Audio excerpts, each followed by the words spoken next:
Hello friends, नमस्कार। मैं doctor PK. Prajapati आज मैं आपको बताने वाला हूँ डेंगू फीवर के बारे में। डेंगू आजकल इस सीज़न में बहुत ही ज़्यादा आपको देखने को मिलता है। सितंबर, अक्टूबर, नवंबर। सितंबर, अक्टूबर, नवंबर में डेंगू के पेशेंट आपको बहुत ज़्यादा देखने को मिलेंगे। तो इसलिए आज हम देखते हैं डेंगू फीवर के बारे में। तो डेंगू फीवर जो है कि एक आरएनए वायरस से होता है। आरएनए वायरस जो कि बिलोंग करता है अर्बोविरिडी फैमिली का। अर्बोविरिडी एक वायरस की फैमिली है, वहाँ से उससे वो बिलोंग करता है। ये वायरल होता है एक्चुअली, ठीक है। जो कि इसके स्ट्रेन होता है D1, 4, 4 तरीके के स्ट्रेन होता है, D1, D2, D3, D4, जिसमें कि D1 बहुत ही मोर कॉमन होता है और D2 जो है बहुत डेंजरस स्ट्रेन होता है, ठीक है। अब देखते हैं इसका जो वेक्टर होता है, जो ट्रांसमिशन होता है, कैसे ट्रांसमिट करता है। तो ये इसका जो ट्रांसमिशन के लिए होता है मॉस्किटो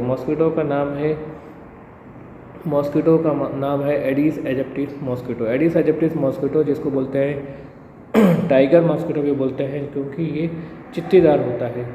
उसकी स्किन जो है चित्तीदार होता है और ये मॉस्किटो जो है सुबह सुबह काटता है। और ये मॉस्किटो का जो ग्रोथ होता है ये एक ऐसे टेम्परेचर पर होता है कि जो टेम्परेचर कोल्ड टेम्परेचर रहता है, जो मेनली कि सितंबर, अक्टूबर और नवंबर का टेम्परेचर रहता है। यहाँ पर टेम्परेचर इसके लिए टेम्परेचर चाहिए होता है 22 से 25 डिग्री सेल्सियस का टेम्परेचर चाहिए होता है इन्वायरमेंट का, ठीक है। और ये मॉस्किटो जो है फ्रेश वाटर में इसका ग्रोथ होता है, ठीक है। इसलिए डेंगू के सीज़न में जो है आपको पानी इकट्ठा करके नहीं रखना है। अगर आप पानी रख रहे हैं तो उसको कंटेनर से बंद करके रखें। खुला पानी, साफ़ पानी इकट्ठा करके नहीं रखना है, क्योंकि साफ़ पानी में ही डेंगू का मच्छर पनपता है, ठीक है। अब बात करते हैं पैथोजेनेसिस की। अगर बात करते हैं कि कैसे जो है ये बॉडी के अंदर जाता है और कैसे अपना इफ़ेक्ट हो करता है, ठीक है। तो ये पहले क्या हुआ, जो इन्फेक्टेड फीमेल एडिस एजिप्टिस मॉस्किटो है, ये किसी को काटने के बाद क्या हुआ, ये ब्लड के अंदर चला गया, ठीक है। ये ब्लड के अंदर क्या किया, अपना वायरस डाल दिया, ठीक है, काट दिया। और उसके थ्रू जो है उसका वायरस जो है, जो एडिस एजिप्टिस मॉस्किटो है, इन्फेक्टेड एडिस एजिप्टिस मॉस्किटो, तो ये अर्बो वायरस को, ठीक है, जो कि एक आरएनए वायरस है, ये ब्लड में डाल दिया। ब्लड में जाने के बाद ये क्या करेगा, पहले करेगा प्राइमरी वायरीमिया कॉज किया, ठीक है, प्राइमरी वायरीमिया कॉज किया। और वहाँ पे प्राइमरी वायरीमिया हुआ और ये वायरस चला जाएगा आपको रेटिकुलो एंडोथेलियल सिस्टम में, जो लीवर और स्प्लीन में गया, ठीक है। अब जो है यहाँ पे आपको बहुत माइल्ड सिम्टम मिलेगा, कोल्ड लाइक सिम्टम मिलेगा, ठीक है। फिर ये जो लीवर और स्प्लीन में वायरस गया है, वहाँ पे उसका क्या होगा, मल्टीप्लिकेशन होगा, ग्रोथ होगा, ठीक है, मल्टीप्लिकेशन होगा, ग्रोथ होगा। और उसकी वजह से, ठीक है, उसकी वजह से क्या होगा, लीवर और स्प्लीन की साइज बढ़ जाएगा। लीवर स्प्लीन की साइज बढ़ जाएगा, जिसको बोलते हैं हिपैटोस्प्लीनोमेगली बोलते हैं, ठीक है। फिर वायरस अगेन जो है वापस लीवर और स्प्लीन से बाहर आएगा ब्लड में, और फिर वहाँ पे कॉज करेगा सेकेंड डिग्री वायरीमिया कॉज करेगा। तो उसके अगेंस्ट में, वायरस के अगेंस्ट में बॉडी एंटीबॉडीज़ फॉर्म कर लेता है, ठीक है। और ये एंटीबॉडीज़ जो बनता है, ये एंटीबॉडीज़ क्या करता है, क्रॉस रिएक्शन करता है प्लेटलेट से और एंडोथेलियम ऑफ ब्लड वेसल्स, जो ब्लड वेसल्स के एंडोथेलियम है उससे जो है क्या करता है, क्रॉस रिएक्शन करता है। और उसकी वजह से, ठीक है, प्लेटलेट से क्रॉस रिएक्शन हुआ तो वहाँ से प्लेटलेट का डिस्ट्रक्शन चालू हो जाता है।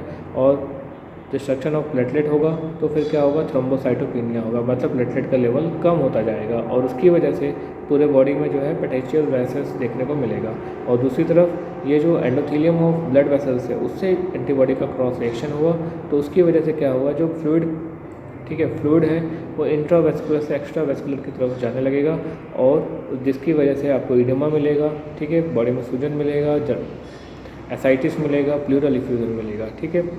और डिस्ट्रक्शन ऑफ प्लेटलेट मतलब थ्रोम्बोसाइटोपिनिया, और destruction of endothelium blood vessels, मतलब कि पैसेज ऑफ फ्लूइड जो है इंट्रावेस्कुलर से एक्स्ट्रावेस्कुलर में आ रहा है। ये दोनों की वजह से क्या होगा, म्यूकोसल ब्लीडिंग होगा, तो वहाँ पे आपको मिलेगा हेमेटोमेसिस, मतलब कि खून की उल्टियाँ होंगी, और गम ब्लीडिंग्स, आपके मसूड़ों से खून आने लगेंगे, और एपिस्टैक्सिस, दैट मीन्स नाक से ब्लड आने लगेगा, ठीक है।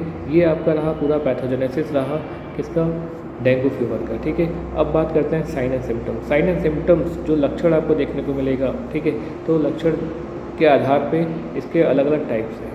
Simple dengue fever, haemorrhagic dengue fever और डेंगू शॉक सिंड्रोम। ठीक है, सिंपल डेंगू फीवर में, ठीक है, बहुत माइल्ड सिम्टम आपको मिलेगा। यहाँ पे high moderate to high grade fever मिलेगा, moderate to high grade fever मिलेगा और इसके साथ में जो है बॉडी में रैसेस मिलेगा। ठीक है, रैसेस मिलेगा और सीवियर बॉडी एक मिलेगा, बॉडी पेन होगा।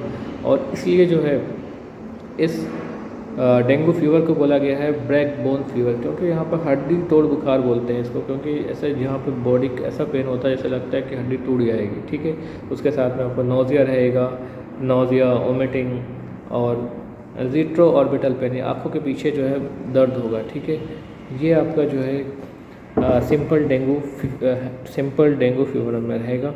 ठीक है, यहाँ पे अगर आप, तो इसमें आपको जो है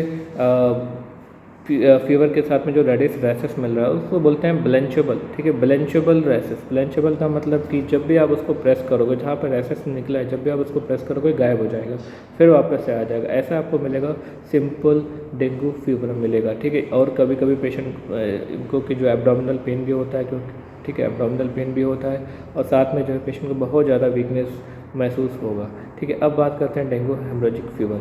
डेंगू हेमोरेजिक फीवर, ठीक है, तब होगा जब थ्रोम्बोसाइटोपिनिया मतलब प्लेटलेट का लेवल जो है, प्लेटलेट का काउंट लेस देन 1 लाख पर क्यूबिक एमएम ऑफ ब्लड।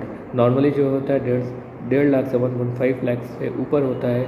ठीक है, प्लेटलेट का काउंट, और जब प्लेटलेट का काउंट 1 लाख से कम आ जाएगा तो फिर आपको जो है डेंगू हेमोरेजिक फीवर का सिम्टम मिलेगा। और इसके साथ में क्या होता है कि इंट्रावेस्कुलर फ्लूइड इंट्रावेस्कुलर कंपार्टमेंट से एक्स्ट्रावेस्कुलर कंपार्टमेंट की तरफ आने लगते हैं। ठीक है, और यहाँ पे आपको जो सिम्टम मिलेगा, ठीक है, जो सिंपल डेंगू फीवर का सिम्टम है उसके बाद आपको ये इसमें जो है सिम्टम ऐड हो जाते हैं डेंगू हेमोरेजिक फीवर के जो सिम्टम, सिंपल डेंगू फीवर के बाद डेंगू हेमोरेजिक फीवर का सिम्टम, ठीक है, साथ में आपको मिलेगा। इसमें क्या होता है, ब्लड प्रेशर क्या होता है, बहुत ज़्यादा कम हो जाता है। ब्लड प्रेशर बहुत ज़्यादा कम हो जाता है। इसके साथ में जो है आपका पल्स रेट यहाँ पे हाई मिलेगा। ठीक है, पल्स जो है हाई मिलेगा। और जो है पेरिफेरल कोल्ड एक्सट्रीमिटीज़, ठीक है, कोल्ड एक्सट्रीमिटीज़, हाथ पैर बहुत ठंडे हो जाएंगे। ठीक है, और जो ब्लड इंट्रावेस्कुलर से एक्स्ट्रावेस्कुलर में जा रहा है उसकी वजह से क्या होगा कि आपके बॉडी में इडेमा मिलेगा, फ्लूइड कलेक्ट होने लगेगा। ठीक है, और हीमो कंसनट्रेशन, ठीक है, फ्लूइड बाहर जा रहा है और ब्लड आपका गाढ़ा यहाँ पे मिलेगा। ठीक है, ब्लड हीमोग्लोबिन का कंसनट्रेशन हाई मिलेगा। और यहाँ पर प्रोटीन इन्वेस्टिगेशन कराओगे तो फिर आप इन्वेस्टिगेशन में क्या मिलेगा, हीमो कंसनट्रेशन मिलेगा और NS1 एंटीजन पॉजिटिव मिलेगा, जो कि 2 to 3 डेज़ में ही आपको पॉजिटिव मिल जाएगा। और सिम्टम जैसे जैसे डिसअपियर होगा वैसे वैसे NS1 एंटीजन भी डिसअपियर हो जाएगा। ठीक है, और यहाँ पे पेटेंशियल हेमरेजेस मिलेगा। देखो, सिंपल डेंगू फीवर में आप देख रहे थे, सिंपल डेंगू हेमरेज फीवर में कैसा मिला था, बैलेंसेबल रैसेस मिला था। और यहाँ पे जो पेटेंशियल हेमरेज रहेगा, पिन पॉइंट रेडिस रैसेस रहेगा पूरे बॉडी में, स्किन पे।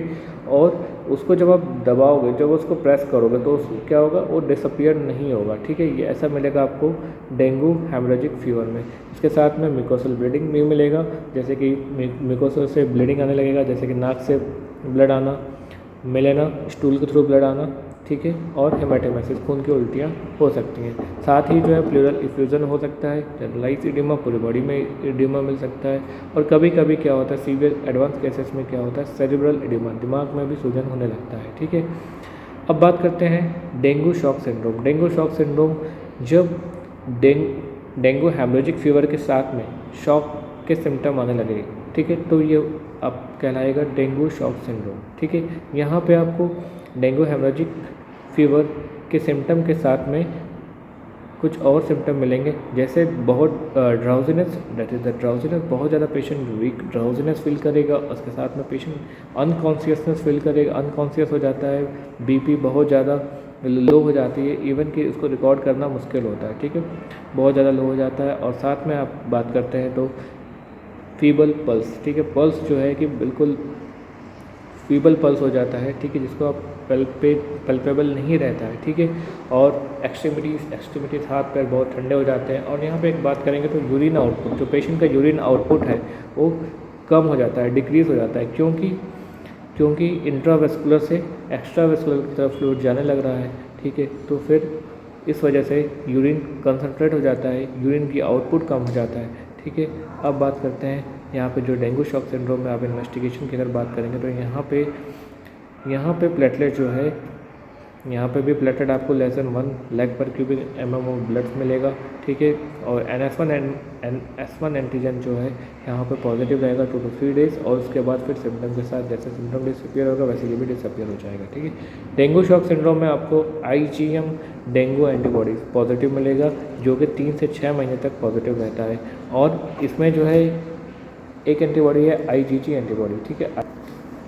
IgG डेंगू एंटीबॉडीज़ ये अपीयर होता है और बॉडी में पूरे लाइफ टाइम के लिए जो है प्रेजेंट रहता है, ठीक है। साथ में ही आप LFT लीवर फंक्शन टेस्ट कराओगे तो LFT में, क्योंकि आप देख रहे हो कि ये इफ़ेक्ट, इसका जो 2nd डिग्री वायरेमिया हो रहा है वो कब हो रहा है, जब वायरस स्प्लीन और लीवर में मल्टीप्लाई हो जा रहा है, ठीक, उसका ग्रोथ हो जा रहा है वहाँ पे, उसके बाद ही 2nd डिग्री वायरेमिया हो रहा है, ठीक। तो उसका मतलब ये है कि ये लीवर और स्प्लीन को अफेक्ट कर रहा है, ठीक है। तो उसकी वजह से जब आप LFT कराओगे तो वहाँ पे HUVT का लेवल आपको बढ़ा हुआ मिलेगा, ठीक है। सेरम बिलिरुबिन का लेवल बढ़ा हुआ मिल सकता है। इसके साथ आप जब चेस्ट एक्सरे कराओगे, चेस्ट एक्सरे में आपको प्लूरल इफ्यूजन मिलेगा, और एब्डोमेन का USG कराओगे तो वहाँ पर माइल्ड एसाइटिस देखने को मिल सकता है, ठीक है। अब बात करते हैं हम यहाँ पे डेंजर साइन, ठीक है। डेंजर साइन और non danger sign. Danger sign अगर रहता है तो आपको पेशेंट को एडमिट में रखना है, पेशेंट को आपको हॉस्पिटल में एडमिट रखना है, और उसको जो है रेगुलर मॉनिटरिंग करते रहना है पेशेंट को, ठीक है। तो डेंजर साइन कब होगा, पहला तो उसके लिए आप एक जब टॉनिक्वेट टेस्ट पॉजिटिव है। टॉनिक्वेट टेस्ट पॉजिटिव कैसे इसमें टेस्ट करोगे, टॉनिक्वेट टेस्ट पॉजिटिव में क्या होता है, जो BP कफ है उसको आप आर्म्स में लगाओगे, ठीक है, और उसको प्रेशर, ठीक है, प्रेशर रेज करोगे 120, ठीक है, जो सिस्टोलिक ब्लड प्रेशर है 120 उससे ऊपर, ठीक है, और 5 मिनट तक रखोगे। तो आपको देखना है, ठीक है, आपको देखना है पेटेशियल रैसेस, ठीक है। पेटेशियल रैसेस जो कि स्क्वायर इंच हो, ठीक है, पर स्क्वायर इंच, 1 इंच स्क्वायर में, 1 इंच स्क्वायर एरिया में, ठीक है, मोर देन और इक्वल टू 20 पेटेशियल रैसेस अगर रहता है, ठीक है, या 20 से ज़्यादा रहता है तो टॉनिक्वेट टेस्ट पॉजिटिव कहलाता है, ठीक है। अगर टॉनिक्वेट टेस्ट पॉजिटिव है, उसके साथ में BP बहुत ज़्यादा कम है, टैकीकार्डिया है, टैकीकार्डिया का मतलब हार्ट रेट मोर देन 100 पर मिनट है, साथ में फेशियल इडिमा है, ड्राउजीनेस है, ब्रेथलेसनेस है। ब्रेथलेसनेस क्यों होगा, क्योंकि प्लूरल इफ्यूजन है तो ब्रेथलेसनेस बहुत ज़्यादा फील हो रहा है, ठीक है। और डिफ्यूज़ एब्डोमिनल पेन बहुत ज़्यादा है, इसका मतलब कि एसाइटिस भी वहाँ पर डेवलप हो गया है, पेट में पानी भरने लगा है, ठीक है। और इंट्रैक्टेबल वोमिटिंग बहुत ज़्यादा हो रहा है पेशेंट को। प्लेटलेट काउंट जो है लेस देन 50,000 पर क्यूबिक mm ऑफ ब्लड आ गया, ठीक है। और हेमोक्रिट की वैल्यू जो है मोर देन 55 हो गया है। अगर ये सब सारे सिम्टम है तो मतलब ये है डेंजर साइन, ठीक है। इस समय पेशेंट को रेगुलर मॉनिटरिंग की ज़रूरत होती है, तो इसलिए पेशेंट को एडमिट रखना बहुत ही ज़रूरी है, ठीक है। अब बात करते हैं non danger sign. Non danger sign है, ठीक है, अगर ये सब सिम्टम नहीं है, ठीक है, जो मैंने बताया डेंजर साइन का, अगर वो सिम्टम नहीं है, ये सब डेंजर साइन नहीं है, तो मतलब कि पेशेंट डेंजर में स्टेज में नहीं है, तो उस समय एडमिट करने की कोई ज़रूरत नहीं है। पेशेंट को बेड रेस्ट करा सकते हैं, उसके साथ में जो भी मेडिकेशन है, ठीक है, वो चालू करना है। और साथ में पेशेंट को अवॉइड करना है कि हार्ड टूथब्रश अब नहीं यूज़ करें, जिसकी वजह से क्या होगी, म्यूकोसल ब्लीडिंग हो सकता है। स्पाइसी फूड नहीं अवॉइड करना है, ठीक है। और साथ में क्या करना है, आपको प्लेटलेट की जांच जो है 24 से 48 घंटे में चेक कराते रहना है, ठीक है। अब और इसमें क्या होता है, डेंगू हेमरेजिक फीवर जैसे है ये है, तो इसमें क्या होता है, IV फ्लूइड, ठीक है, IV फ्लूइड और ओरल फ्लूइड ये आपको मेंटेन करना, ये बहुत ही ज़्यादा इंपॉर्टेंट है, ठीक है। इसमें अब बात करते हैं हम कुछ होम्योपैथिक मेडिसिन की बात करते हैं एक्चुअली, ठीक है। होम्योपैथिक मेडिसिन जो कि आप इसमें इस्तेमाल कर सकते हैं, जो कि बहुत ज़्यादा इफ़ेक्टिव है। मेरा यही मानना है कि आप जो है अपने नज़दीकी डॉक्टर से कंसल्ट करके ही दवाई लें। मैं आपके बस नॉलेज के लिए बता रहा हूँ मेडिसिन के कुछ नाम, जैसे इसमें लस्टॉक्स यूज़ करते हैं, यूपेटोरियम परफोलिएटिम करते हैं, ब्रायोनिया यूज़ कर सकते हैं, ठीक है, और जेल्सी में यूज़ कर सकते हैं। अगर जो है पेशेंट को बहुत ज़्यादा पानी की प्यास लग रही है, उसकी म्यूकोसा मेम्ब्रेन ड्राई है और उसके पूरे बॉडी में पेन है, ठीक है, और फीवर है, पेशेंट को क्या है कि एक जगह बस रेस्ट करने में अच्छा लग रहा है, चलने फिरना बिल्कुल नहीं जमता उस पेशेंट को, तो वहाँ पे आप ब्रायोनिया दे सकते हो। और नेक्स्ट है रस्टॉक्स जहाँ पे पेशेंट बिल्कुल रेस्टलेस है, मसल है, पूरी बॉडी में बहुत पेन है और पेशेंट दर्द के मारे इधर उधर भाग रहा है, ठीक है, रेस्टलेस है, वहाँ पे आप जो है रस्टॉक्स दे सकते हो। नेक्स्ट है यूपेटोरियम परफोलिएटिम जहाँ पे सीवियर बॉडी एक पेन, ब्रेक ऐसा लग रहा है उसकी हड्डी टूट रही है, ऐसा दर्द हो रहा है, साथ में बहुत ज़्यादा वीकनेस है, वोमिटिंग हो रहा है, ठीक है, वहाँ पे आप यूपेटोरियम परफोलिएटिम जो कि बहुत अच्छी मेडिसिन है, ठीक है। और यूपेटोरियम परफोलिएटिम को एज अ प्रिवेंटिव मेडिसिन भी यूज़ कर सकते हैं। अगर यूपेटोरियम परफोलिएटिम का डोज पहले लिया जाए तो फिर वहाँ पे डेंगू का बचाव हो सकता है, डेंगू फीवर उस पेशेंट को नहीं होगा, ठीक है।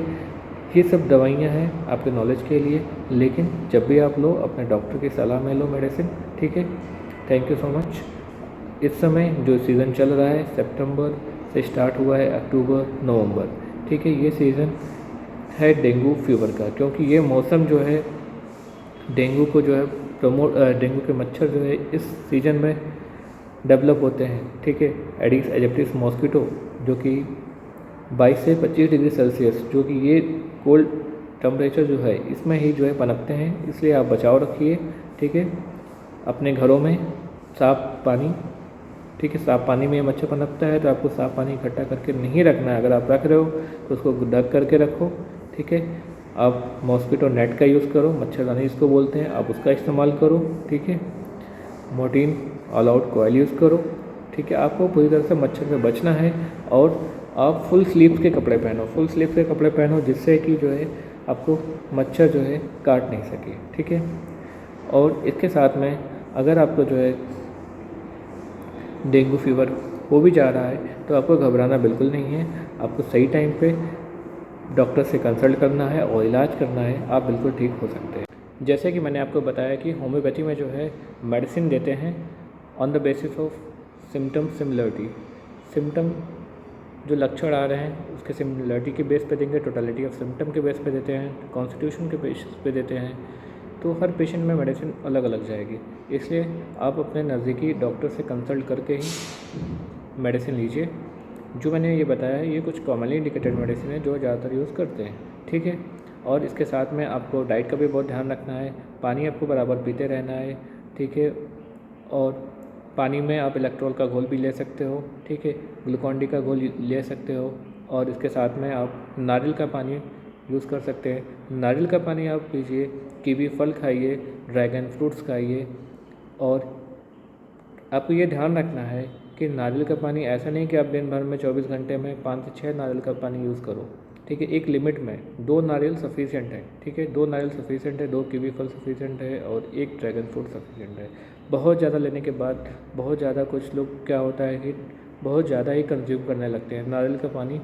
24 घंटे में क्या है कि 4 से 5 नारियल का पानी यूज़ कर रहा है, उसकी वजह से क्या होगा कि पोटेशियम का लेवल ज़्यादा हो सकता है, उसकी वजह से आपको जो है डिस्कम्फर्ट फील होने लगेगा, और इसके साथ में एब्डोमिनल इरिटेशन, एब्डोमिनल डिस्कम्फर्ट हो सकता है, आपको डायरिया कॉज हो सकता है, डायरिया हो सकता है। इस वजह से जो है हर चीज़ एक लिमिट में लेना ज़्यादा इम्पोर्टेंट है, ठीक है।